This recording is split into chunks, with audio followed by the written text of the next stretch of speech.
Why do some homes sell with multiple offers in a weekend while others sit on the market for weeks, months, or years and ultimately fail after being continuously rejected? You've seen it. One home hits the market on a Thursday, has a packed weekend, and is under contract by Monday, but another one in the same neighborhood, similar size, sits for 90 days and turns into a slow motion price cut parade before expiring off of the MLS, like the market's politely saying over and over, no thanks. The difference isn't luck. It's effective execution on the right order of operations, and it comes down to five things: price, story, distribution, prep, and communication. Here's the first truth: your home doesn't sell based on what you want, it sells based on what buyers are comparing it to this weekend. Pricing strategy isn't what's the highest number you can put on the internet, it's what price point forces buyers to compare my home to other listings that we can beat. Because buyers shop in buckets. They don't shop 750,000 ish. They shop filters. So if you price too high, you don't get compared to the right homes. You get compared to better homes, and then your house looks like the weakest option. And buyers are ruthless with the back button. If you price correctly, you get compared to homes where yours shows more value, and that creates urgency. The punchline: the goal isn't test the market with price, it's win with comparison. Next is the story. And no, I don't mean three bed, two bath, granite, open concept. It's not a story, that's a tax record. A good story connects the home to a buyer's lifestyle, how it lives, how it feels, what kind of problems it solves, what day to day does it enable. But here's the trap: if you oversell it, buyers show up and are disappointed, and disappointed buyers don't write offers, they leave. And then they tell their agent, yeah, it looked way better online, which is the real estate version of a one-star review. If you undersell it, the right buyers never even come because they don't see enough value to justify the showing. So the job is to tell the truth, the best version of the truth, so the buyer recognizes it and thinks, hey, this could be the one.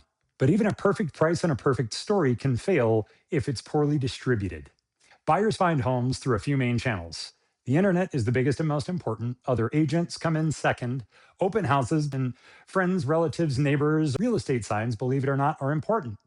But a well distributed listing makes it basically impossible for the right buyer to miss. A poorly distributed listing is like whispering your best pitch into a pillow and hoping the market hears it. And guess what? The market's not leaning in. But before you even decide on the story or how, where you're going to distribute that story, we've got to prep, because buyers don't buy photos, they buy the experience and the feeling. And if the home is poorly prepped, it doesn't show value in person. And the fastest way to kill a listing is when the photos make it look better than it is in real life. That creates a trust break. Buyers walk in already feeling like something's off. Like, wait a minute, where's the rest of the kitchen? Ew. The homes that sell fast usually do the basics exceptionally well. They're clean, bright, decluttered. They smell okay. The presentation is dialed. And not because buyers are picky, but because they're comparing, and you've got to wear the comparison in person after you've won it online. Finally, the communication is the part that most people don't see, and it's why homes sit. A fast sale requires a tight loop. Respond quickly to inbound interest, talk to agents before the showing to teach them how to sell it, follow up after the showing to get voice to voice feedback in real time, and identify where you need to make course corrections. Is it the story? Is it the price? You've got to make them immediately, not after 2 to 3 weekends of silence, because your best window is the first weekend or two. If you waste that window, the listing goes stale, and then you're negotiating from weakness. And suddenly, everybody's just waiting for the next price drop. So if a home sells in a weekend, it's usually because it won the comparison.